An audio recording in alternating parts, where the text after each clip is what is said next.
This lecture is for chapters 5 through 8 of Siddhartha by Hermann Hesse. While we're doing this, make sure you're filling in your hero's journey forms if you've been asked to do that, and also your Siddhartha's journey map as well. All right, so let's start off. I don't really want to go chapter by chapter. It's kind of going to be like that, but I want to focus here on the ferryman's hut, the dream, and the girl that's doing her washing at the brook. I want you to notice that when Siddhartha has his dream in the ferryman's hut, he's still on the spirit side of the river. The ferryman is going to take him across to the flesh side. But the dream, this is a very spiritual dream, happens on the spirit side of the river, almost as a warning, or maybe it's not a warning, maybe as a hint as to what Siddhartha is to be looking for and what he's not to be looking for. Ferrymen in literature tend to carry people from one world to another, and I'm thinking of Charon in Greek mythology, who carries you from the world of the living to the world of the dead. And many different myths have this figure of a ferryman carrying you from different worlds. In the dream, Govinda's breast, remember Govinda is a male, so when we talk about a breast with milk, that's very odd. That's a feminine image, actually a motherly image to be more specific. In the dream, Govinda's breast represents the unity of man and woman, and unity seems to be something that we're trying to achieve here if we look at the structure of the novel as a whole. The dream is not sexual. The breast milk that Siddhartha drinks had the taste of woman and man, sun and forest, beast and blossom, of every fruit, of every desire. And that word every kind of suggests to us unity. Man and women are opposites, but they come together as one. The sun and forest, one's up above, one's down below, but yet they both come together. Beast and blossom, two different types of living things who are connected together by that word and. So it's a very interesting interesting parallel or contrast. Okay, so let's move on. Siddhartha meets a woman washing clothes by a brook whose mouth was moist and beautiful. Remember, we're looking at lips as a motif. Her mouth was moist and beautiful. Moist. Not exactly, perhaps. I think a saliva. Now, it may be sensual, but it's only sensual. Mouth was moist and beautiful, and after trying to repeat the dream, you remember what he does. He saw her smiling face full of desire, and her eyes made small, entreating him with longing. Now, in the Western culture, maybe this is a good thing, but when we're talking about Buddhism, and Buddhism believes that we should get rid of all our desires. The reason why there's evil in the world, the reason why we suffer in the world, is because we want things. So longing is actually a very negative thing. Here we see this woman's face, and it's full of this negative emotion for Siddhartha. Longing, desire. Desiring means that you don't have what you're looking for. And in this moment, trembling, he heard his innermost voice, and the voice said no. The body is saying yes, but the voice is saying no, his spiritual voice, and he listens to that. When he hears the voice inside him say no, then all magic drained from the young woman's smiling face, all the temptation went away, and he saw nothing more than the moist gaze of an animal in heat. Now, once again, we're seeing that the word moist is not a positive connotation here, and I'm assuming then, up above, where it says mouth was moist and beautiful, that also is not positive for the same reason. An animal in heat is not what he's looking for. And after the dream, this is before he meets the girl. After the dream in the ferryman's hut, Siddhartha saw the river and heard the euphonious dark call of an owl. Well, right off the bat, on your chart, write down that you saw a bird in chapter 5, an owl, which mirrors what the ferryman says to him about the river. The ferryman says, I have listened to it. Often I have looked into its eyes, and I have always learned from it. Rivers have eyes? That's kind of odd. That means rivers have a face, don't they? If they have eyes, might rivers also have mouths?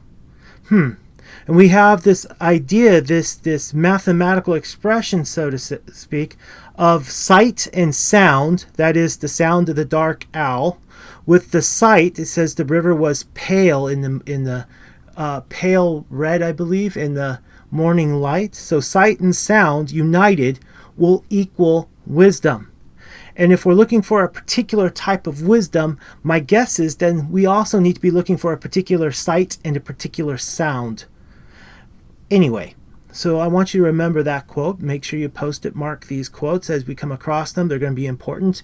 If you bought the book, by the way, or what have you, you're going to want to keep your notes because you want to review these in May, right before we take the AP test.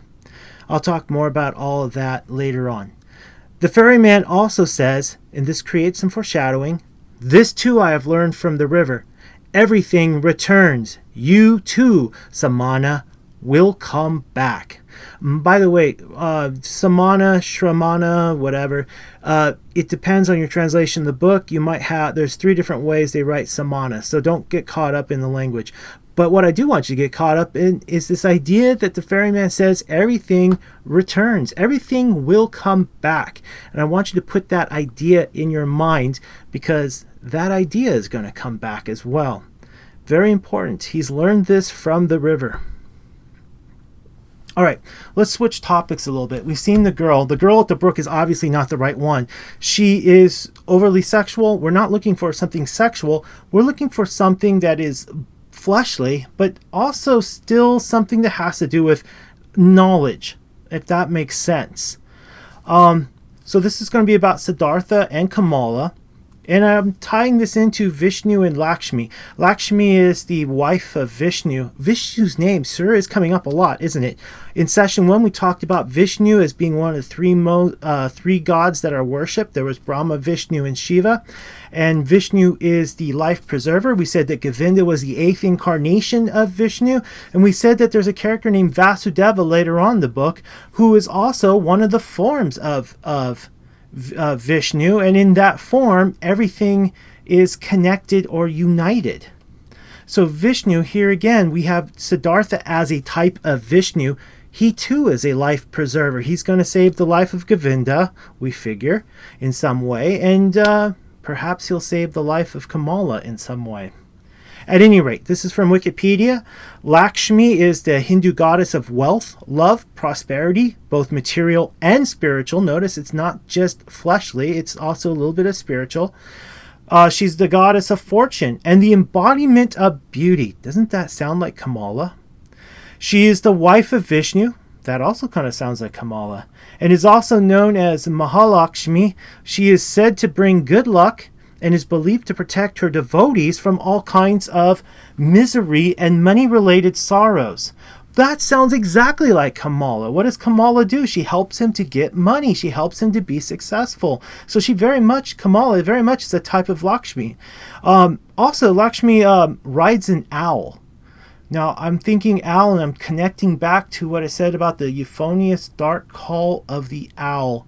And I'm wondering if there isn't some hidden symbolism there suggesting that Kamala has wisdom in some way. It never says that Kamala has an owl. It never connects Kamala with the owl. But if as a type of Lakshmi who has an owl, then that's how I'm connecting. I know I kind of read into things a little bit. You'll get used to it, or not. Anyway, let's talk about what Kamala looks like. We said that Lakshmi was very beautiful. Here's Kamala. Under her towering mass of black hair, he saw a very clear, very sweet, very clever face. I want you to think of clever as knowledgeable. A mouth bright red like a fig, freshly split open. When I see that word fig, I think about Buddha. Buddha meditating under a fig tree. Her eyebrows groomed and painted as high arches.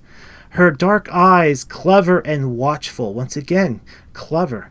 Her long, delicate neck rose from a cloak of green and gold, her long, slender hands luminous, at rest, with broad gold bands circling her wrists. She definitely looks wealthy, like Lakshmi. She's definitely beautiful, like Lakshmi. We have a lot of connection here between Kamala and Lakshmi. All right. let's focus on Kamala's mouth a little bit because the chapter does. We've already seen it compared to a fig. Look here. How could I not bear in mind what comes out of such a mouth? What knowledge, what beauty. Your mouth is like a fig, there it is again, that has just split open, Kamala. My mouth is also red and fresh. It will suit yours. You will see. Oh, that's the way to pick up on chicks, I guess.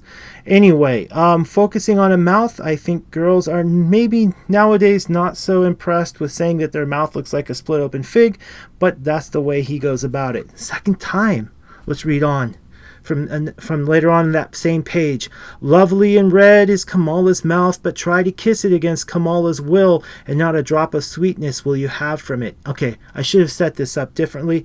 Siddhartha says, when Kamala says, well, maybe I don't want you, maybe I don't like you, Siddhartha says, well, I can force you. And I think we understand what that means. And this is Kamala's response. Lovely and red is Kamala's mouth, but try to kiss it against Kamala's will, and not a drop of sweetness will you have from it. Isn't that just like knowledge? You can try to force a book to give you knowledge, but until you kind of come into a relationship with that book, you're not going to get anything out of it. If you just try to speed read, if you just try to force it to give you something, it's not going to work. You have to spend time. You have to give of yourself. You have to woo the pages, so to speak, in order to get what you want from it. It has to be a partnership. Okay, and Kamala is eventually wooed by Siddhartha's intellect and poetry. Most of the guys coming to her, by the way, I need to say this so that we understand. It says that Kamala is a courtesan. That's just a fancy word for a rich prostitute. So you have all sorts of men coming to Kamala. Now, in the culture that we're talking about, that's not a bad thing. She's not looked down upon. She's obviously very rich. She's obviously very open about what she does. You see her in that cart being carried by servants through the town. So she's very respected. So even though she is a prostitute, think of her as kind of an artist of the sexual. Okay, so she's very well respected for the art that she practices. Kamala gives Siddhartha advice on how to gain money and prosperity so that he can visit her. She sets him up with Kamaswami, a prosperous merchant, though she tells him, I do not want you to become his servant, you should become his equal. That's kind of the way Govinda and Siddhartha were, weren't they? One is more important than the other, but in many ways, Govinda and Siddhartha were peers. They practiced together. They were on equal ground. And Kamala is letting Siddhartha know it is to be the same thing with Kamaswami. You are to be equals with him. But also, he is to be equal with her. She is not supposed to be above him as teacher. They are supposed to be peers together. So I wonder if in the same way that Siddhartha and Govinda can be connected together, can we connect either Kamaswami to Siddhartha or Kamala to Siddhartha as the body? So we have the spirit in Siddhartha, and then we have the body in Siddhartha. Who would you pick, Kamala or Kamaswami? Anyway, notice that she has this spiritual power, or at least this quote spiritualness in her fleshly powers. She drew him. This kind of reminds me of the hypnotism that happened in chapter 2 when Siddhartha hypnotizes the old ascetic. She drew him toward her with her eyes. He inclined his face towards her and lay his mouth on her mouth, which was like a freshly split open fig. Oh my goodness, how many times do we have to read that? This is like the 4th time in this chapter. I get the idea. Her mouth is like a fig already. For a long time he kissed Kamala, which her mouth was like a fig. And Siddhartha was filled with astonishment as she taught him how wise she was, how she ruled him, put him off, lured him back, how behind this first row of kisses came another long, well-ordered, well-tested series, each one different from the other, still awaiting him. Notice, it's not just fleshly stuff. She's teaching him. She's showing him that there is depth to her art. This is exactly what he's supposed to be looking for. Breathing deeply, he remained standing, and at the moment he was like a child, astonished by the abundance of knowledge from her freshly cut figs, and things worth learning opened up before his eyes. So Siddhartha is wooed by her as well, by her knowledge. This is what the dream wants. or at least seems to be pointing to. Someone from the flesh world who can teach him. All right, we come to this concept. Matter of fact, this is one of the chapter titles. Chapter 7 is called Samsara. In Hinduism, samsara is avidya, or ignorance of one's true self that leads to ego consciousness of the body and the phenomenal world, that is, the things that you can see. This grounds one in karma and the perpetual chain of karma and reincarnation. Through egotism and desire, one creates the causes for future becoming. The state of illusion that gives rise to this is known as Maya, the world of illusion. Okay, Hindus believe that there is this eternal wheel of reincarnation. You are born, but you had a previous life. And when you die, you'll have a next life as well. You are forever caught in this wheel of reincarnation. Sometimes you come back as a human being. There is some Hindus that believe that you can also come back as other creatures, especially if your life wasn't as good. And there's a whole hierarchy of creatures that you can become. Even gods are connected in this eternal wheel of reincarnation. Even they're stuck. So when they die, they become gods again, perhaps. And that's what Buddhism is all about. Buddhism is about getting off that wheel of reincarnation. So Hinduism and Buddhism actually comes out of Hinduism. Most people don't realize that. They are very tightly connected. Maybe not so much now as when they first started, but Buddhism is a type of, or at least started off as a type of Hinduism. They believe that you can get out of that eternal wheel of reincarnation. Now, when you're stuck in that reincarnation, you're in samsara. Samsara being that state of ignorance about yourself. The reason why you're in the wheel of reincarnation is because you don't really realize your position in life, or how to escape the meaninglessness of life. Samsara, we'll see this in a quote later on in one of the slides, but samsara is compared to a game that children play. And I think of this like tic-tac-toe. If you play tic-tac-toe against someone who knows what they're doing, and you know what you're doing, you always tie. No one ever wins. And it gets to be a bit boring after a while, a bit futile, because you keep playing and no one's winning. And that's what samsara is like. Only instead of thinking in terms of a tic-tac-toe game, think of each game being a life. One of your lives. And after a while, it just becomes futile. You can't escape. Samsara. All right, let's see. Slowly the way moisture penetrates a dying tree trunk, slowly filling it and making it rot. The material world and indolence had entered Siddhartha's soul, slowly filling it, weighing it down, making it weary, lulling it to sleep. In return, his senses had come to life. Much had they learned, much had they experienced. So we seem to always have this duality. When the flesh increases, the soul decreases. When the soul increases, the flesh decreases. So we seem to be stuck in this pattern. Right now, in this particular chapter, I believe this is from chapter 7 called Samsara, we have Siddhartha at the nadir of flesh. This is his lowest point. The world held him captive.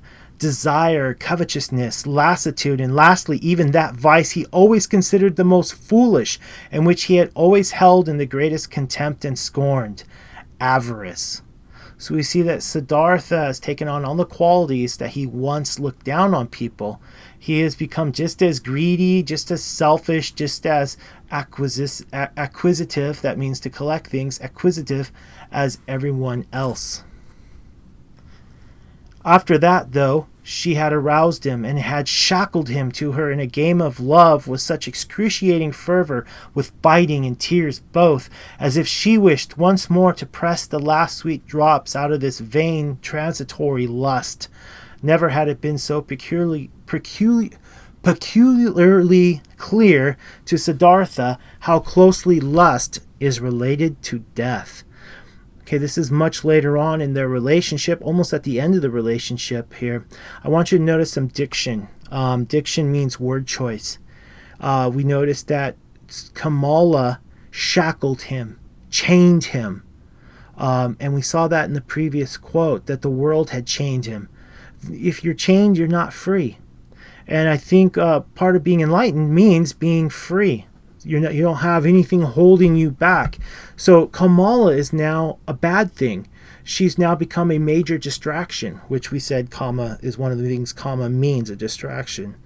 Notice we're not talking about love here. We're talking about lust. Love is where you give to others. Lust is where you take for yourself. And notice also the biting and the tears.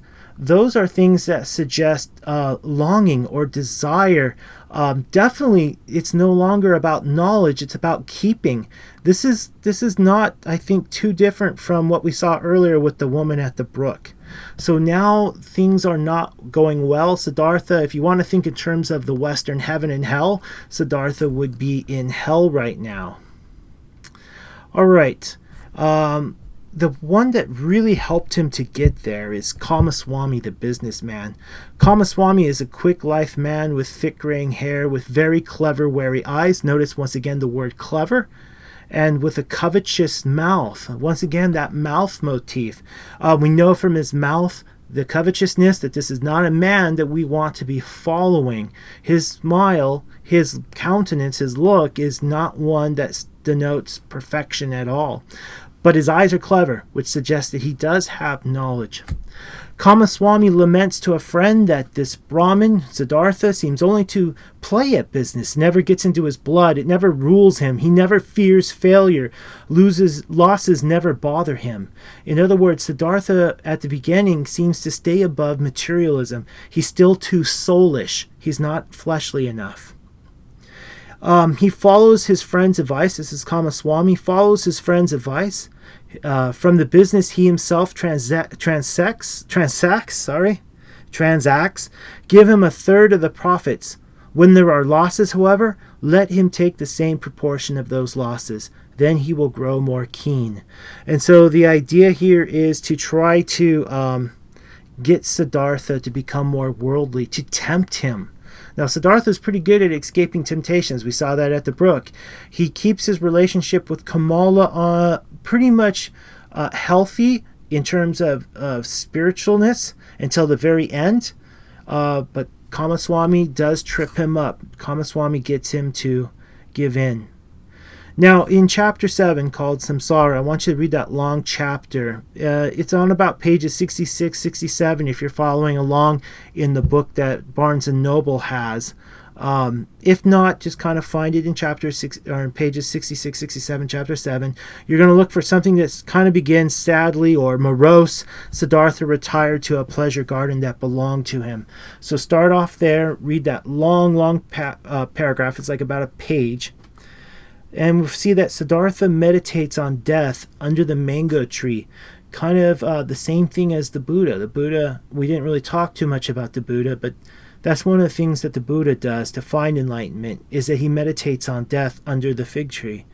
Siddhartha realizes he has not heard the inward voice in a long while. Remember that voice that told him no at the brook? He hasn't heard that voice, that spiritual voice.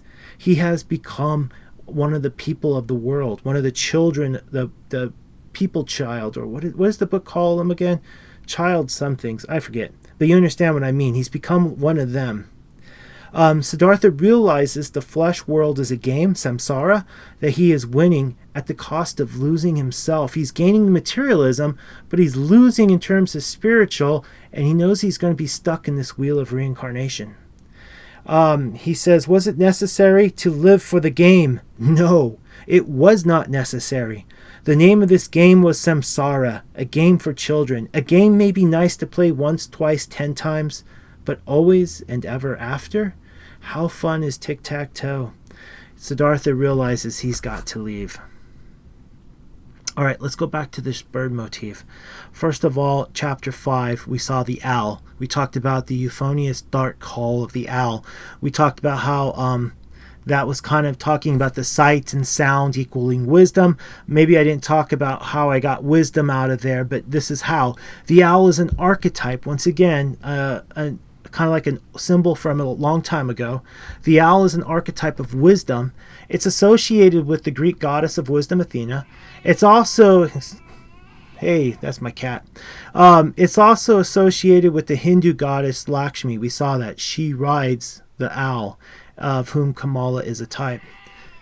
Yeah, quiet down, kitty cat. Kamala's bird in a cage of gold, we saw in chapter 7, symbolizes Siddhartha, and both Siddhartha and Kamala recognize the songbird as Siddhartha. One other thing I forgot to mention on the last session, you should have bird marked down for session 1 or for chapter 1, shouldn't you? If you don't know why, go back to the first paragraph. But anyway, let's see how the symbol of the bird appears here. This is from Siddhartha's point of view. Kamala possessed a small rare songbird that she kept in a golden cage. Of this bird he dreamed. Dream's a big thing in this book, right? We had Govinda and his little issue. Now we have this dream of the bird. He dreamed that the bird had gone dumb. That is quiet. What else has gone quiet? The bird which otherwise always sang at morning time. And when this struck him, he stepped up to the cage and looked inside, where the little bird lay dead and stiff at the bottom of the cage. He took the bird out, weighed him a moment in his hand, and then cast him out into the alley. And at the very same moment he was terribly frightened, and his heart so pained him, it was as if he had cast away from himself everything of value and all things good along with the dead bird. Now notice we've got a cage. A cage is kind of like a prison. We have the little bird that was always singing but has stopped singing. And not only that, it was a rare bird. That means not many people had one of these birds. It was small. It wasn't a great bird. It wasn't a loud bird. It was small. It sounds very much like that sound, that inward voice that he had. And when he throws the inward voice into an alley, we associate alleys with good things or bad things? Alleys are where you put the trash cans. This is how Siddhartha is valuing the inward voice right now. And in the dream, it finally dies. And that says to us that Siddhartha is not going to find enlightenment.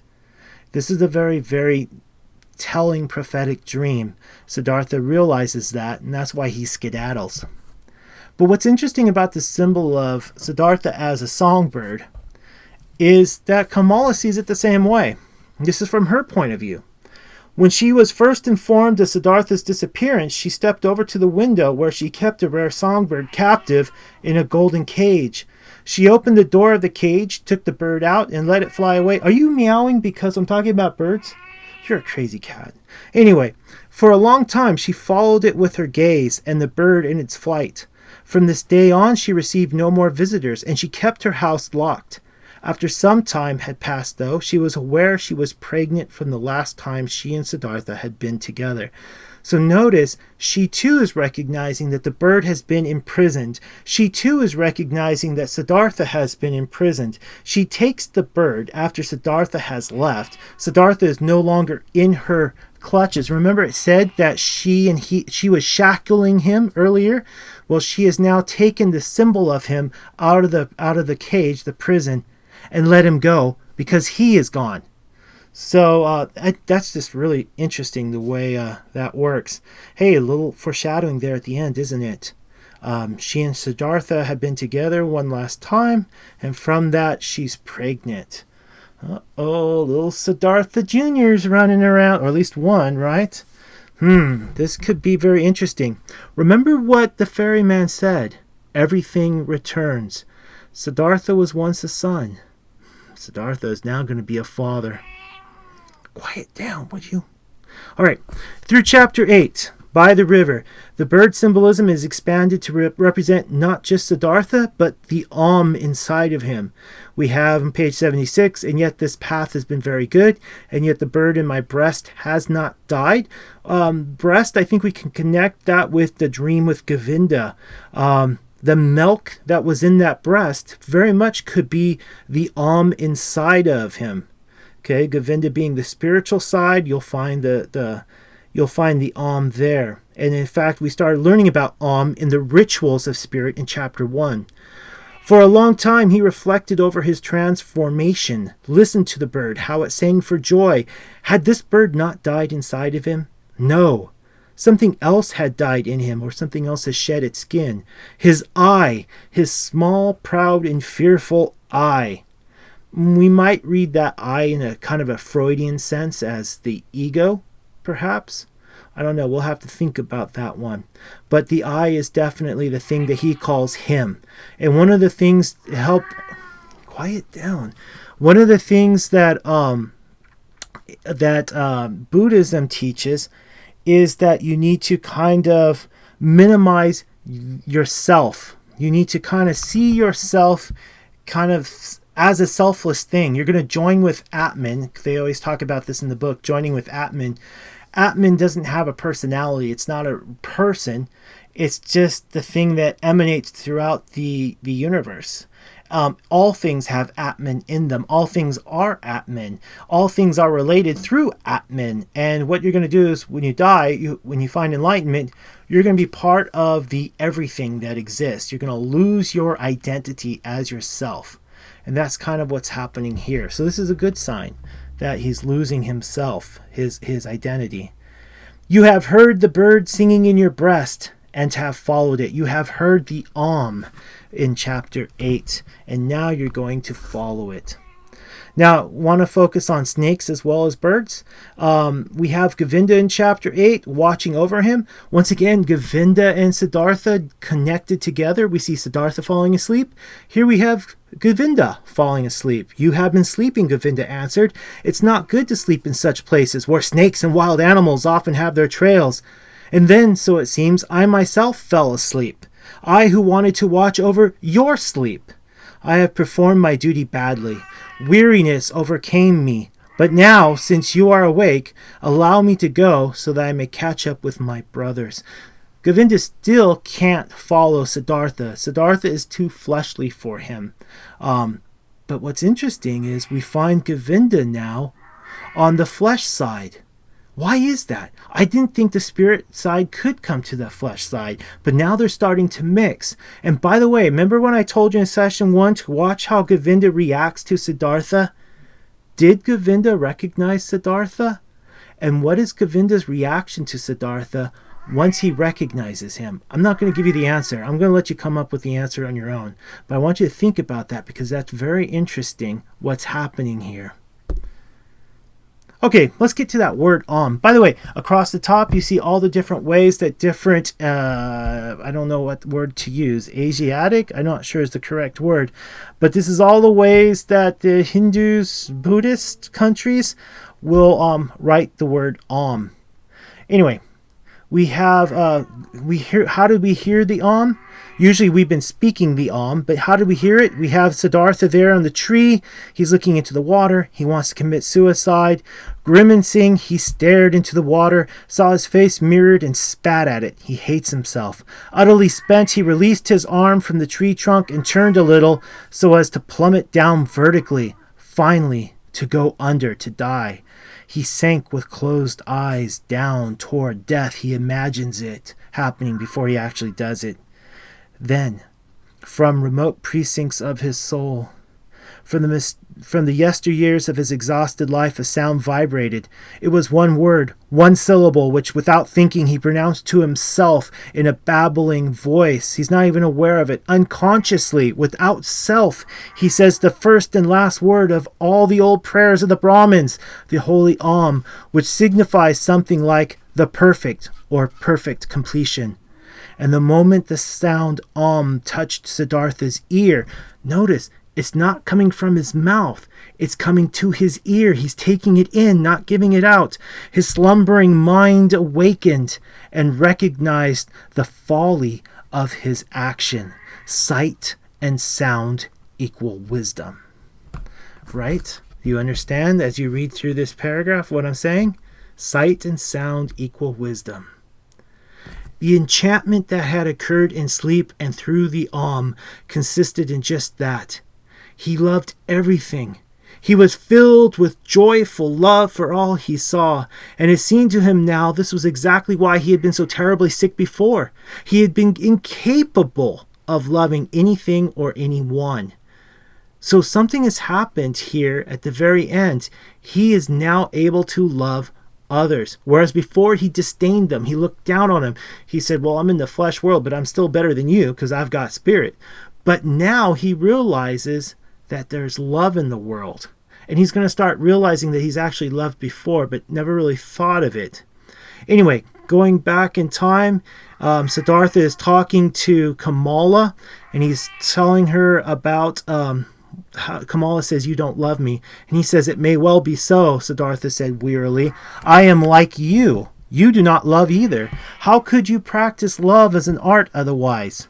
People of our kind may not be able to love. Child people can love. That is their secret. So I've never loved before. So if everything returns, everything comes back. If I've never loved before, now I'm going to have to love everything." Does that make sense? And that leads us into our third section, which is going to be about unity. Unity is the ability to love everything, or to see yourself in everything. Now, what is the Om going to give us? The Om is going to give us a smile, and it's going to give us love. And we have some quotes here from the book. With a smile on his face, finally, Siddhartha looked back at the monks, as the monks were walking away, I should say. So now we have a smile because of the Om. Again he had to smile. Yes, his fate was odd. Now it's not a radiant smile like the Buddha's. It's not a happy nor sad smile. But we're in the right direction, don't you think? This pleased him greatly. He gave a friendly smile to the river. Okay, so he's now smiling at the river. Now what's inspiring this smile? The new Siddhartha, however, felt a deep love for this flowing water, and himself resolved not to leave it again so soon. So it's love at the heart of enlightenment. It's kind of an odd thing to separate yourself from everything. You have to love everything, or at least that's what it appears like it's going to happen.